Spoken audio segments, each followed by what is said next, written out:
मेरे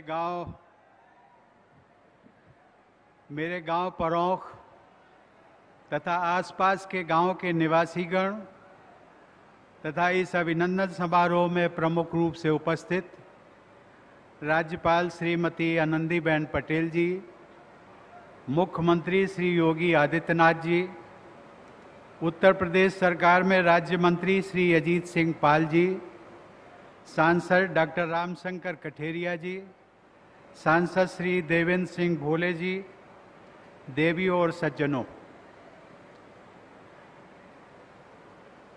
आज मेरे आने से आपको जितनी खुशी है उससे ज़्यादा आपसे ज़्यादा मुझे खुशी है।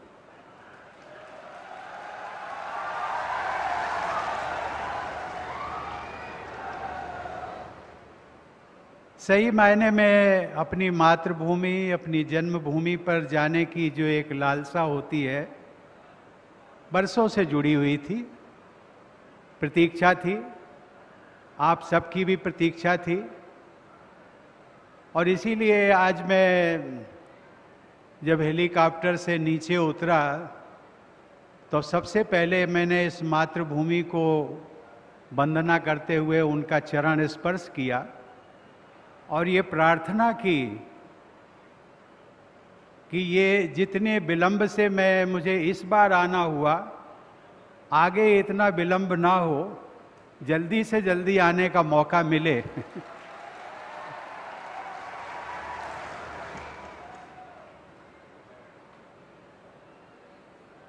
बहनों और भाइयों, आप सबके बीच यहाँ पहुँचने के पहले मैं राज्यपाल महोदया और मुख्यमंत्री जी के साथ पथरी देवी मंदिर जाकर दर्शन किया और उनसे आशीर्वाद लिया। मुझे बाबा साहब डॉक्टर भीमराव अंबेडकर के स्मारक पर पुष्पांजलि अर्पित करने का भी सौभाग्य मिला। बरसों पहले मैंने देखा था, लेकिन आज जब वहाँ पर गया तो एक सामुदायिक केंद्र भी बनाया है, ग्राम पंचायत को उसकी व्यवस्था सौंपी गई है और मुख्यमंत्री जी ने आदेश भी दिया कि वहाँ पर बाबा साहब डॉक्टर अंबेडकर की जो प्रतिमा है वो एक भव्य प्रतिमा, संगमरमर की प्रतिमा वहाँ पर लगाई जाए। इसके पश्चात मैं अपने पुश्तैनी निवास का, जिसको जीर्णोद्धार कराने के बाद उसे हमने ग्रामवासियों के उपयोग के लिए मिलन केंद्र के रूप में दिया था, उसमें भी जाने का सौभाग्य मिला। आज मुझे उस मिलन केंद्र को ग्राम पंचायत को देने का जो निर्णय लिया था उसका आज मुझे संतोष हुआ।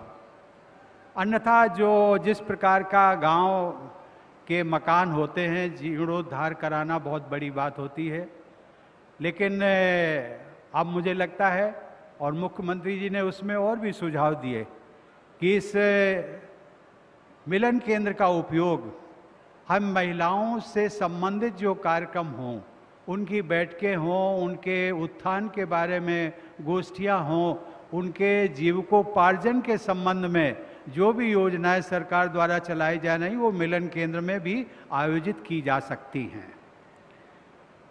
आज उस मिलन केंद्र में जाकर के मुझे मेरे बचपन की यादें ताज़ा हो गई।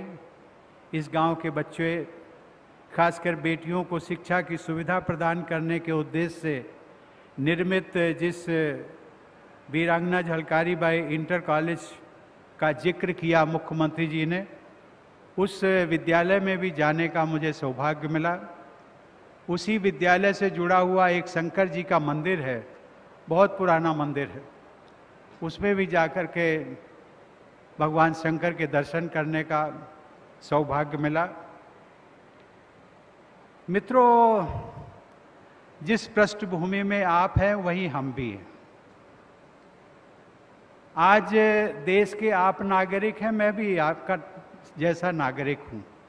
अंतर केवल इतना है, संविधान में राष्ट्रपति को देश का प्रथम नागरिक कहा जाता है, लेकिन पृष्ठभूमि आपकी और हमारी बराबर है। अर्थात हम सब बराबर के दर्जे के हैं।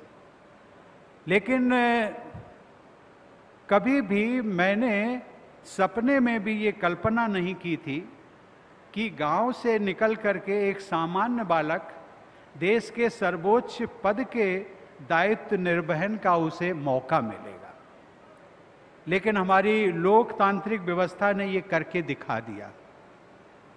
अब वो बातें नहीं हैं कि आपकी पारंपरिक, यदि परिवार में कोई राजनीतिक है, कोई प्रतिष्ठित परिवार है, तो उन्हीं के लोग जो है वो राज्यपाल और राष्ट्रपति बन सकते हैं।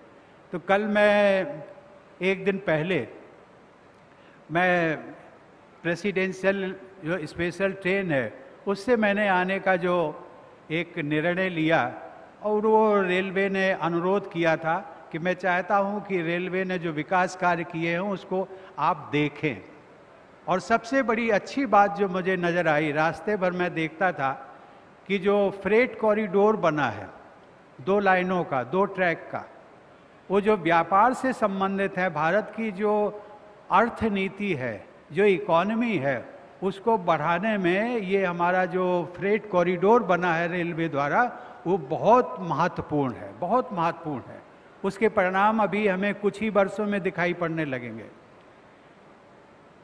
लेकिन मैंने वहाँ पर कहा था, मैंने शायद रूरा में कहा था, मैंने कहा था कि अभी मुख्यमंत्री जी ने भी कहा कि ये हम सबका, उत्तर प्रदेश वालों का सौभाग्य है कि उत्तर प्रदेश से प्रथम राष्ट्रपति के रूप में रामनाथ कोविंद वहाँ पहुँचे। लेकिन मैं उससे आगे की बात करता हूँ। मैं ये कहता हूँ कि उत्तर प्रदेश ने देश के प्रधानमंत्री के रूप में तो लगभग 9 प्रधानमंत्री दिए हैं। राष्ट्रपति के रूप में केवल अभी एक ही राष्ट्रपति हुआ है। आप सबके लिए, उत्तर प्रदेश वाले लोगों के लिए भी रास्ता खुल गया है। आगे आपका कृतित्व, उत्तर प्रदेश के लोगों का कृतित्व और आचरण, ये आपको उस संवैधानिक पद का जो सर्वोच्च आसन होता है वहां तक पहुंचाने में आपको मदद कर सकता है। आज इस अवसर पर मैं देश के स्वतंत्रता सेनानियों व संविधान निर्माताओं के अमूल्य बलिदान व योगदान के लिए मैं उन्हें नमन करता हूं।